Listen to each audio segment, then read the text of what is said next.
is news that is just coming in. It's a CNN News 18 exclusive. There is protest going on in Tibet against the Xi government. Large-scale protests reported in Lhasa due to COVID-19 restrictions. These protesters are ethnic majority Han Chinese migrant workers. As per intelligence sources, these migrant workers want permit for them to go back home.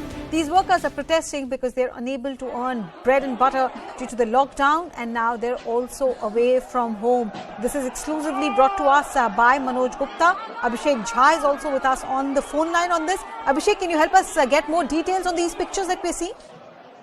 Actually, these are the protesting videos that we have seen on our screen, and these are mostly the people who wanted to go back to their home. But you know that in Tibet, large presence of Chinese forces are there, which are stopping them from going back, and this has resulted in this whole protest where people are, in fact, there is a struggle also with the authorities. They are protesting and shouting for their rights. And this whole chaos has been after Chinese regimes repressive steps to contain the protesters who have been demanding.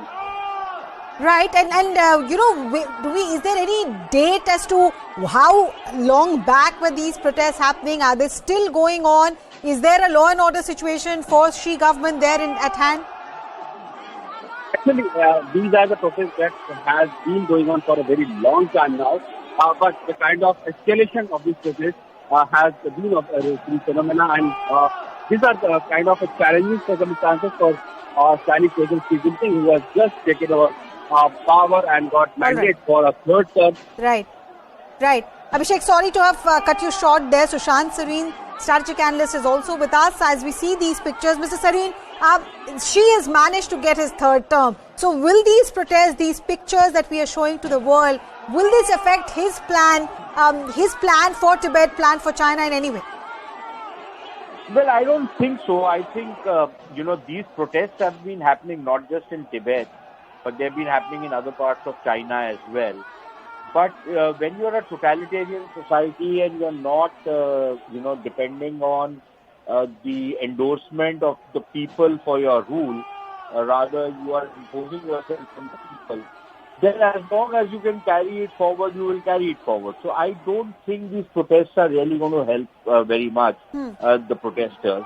And I don't see these protests actually, leading to any kind of a change in the policies of the government, much less the government itself. But I think these point to a growing trend in China where the level of discontent against Xi is growing.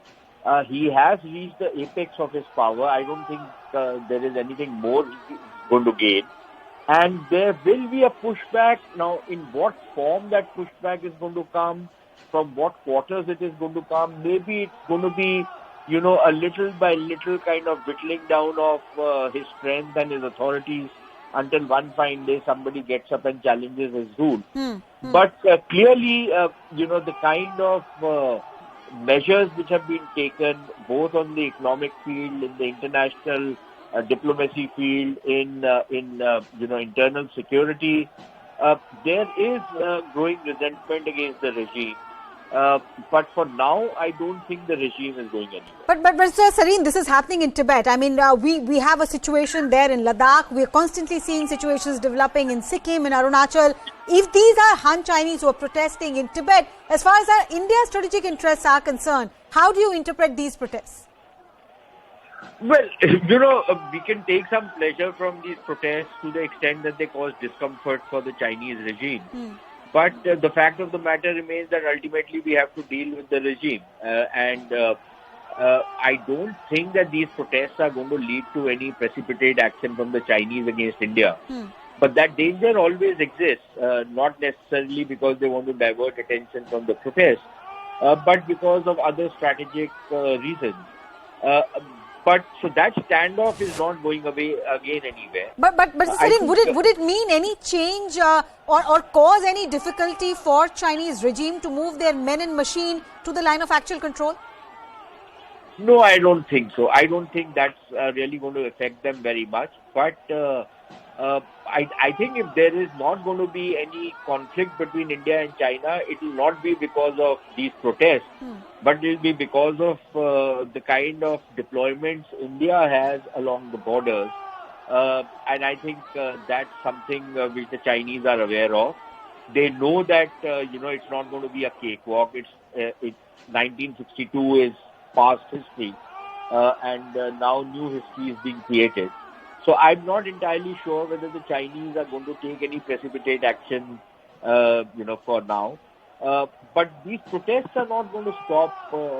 In case they decide that they want to indulge in adventurism against India, then I don't think they're going to be dissuaded because of these protests, and I don't think their capabilities or their military movements are going to be affected very much by these protests. So, but at least perception-wise, this must be embarrassing for Xi Jinping, coming as it does so soon after his coronation, third coronation, if I may call it so. Perception-wise, he would have definitely wanted these pictures to get out for the world to see.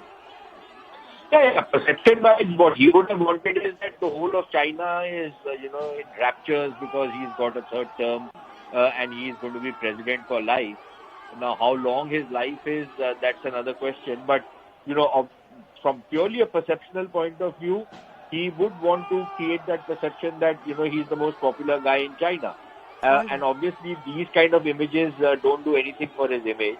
They only, strengthen the impression among people that he is deeply unpopular, that his regime is deeply unpopular, that he has imposed himself on the Chinese people. And I'm sure this is not something he's going to be very happy about. All right, Sushant Sareen, thank you so much for joining us. Thank you also to Abhishek Jha and Manoj Gupta for getting us these pictures from Tibet, which shows Han Chinese protesting. Now, staying with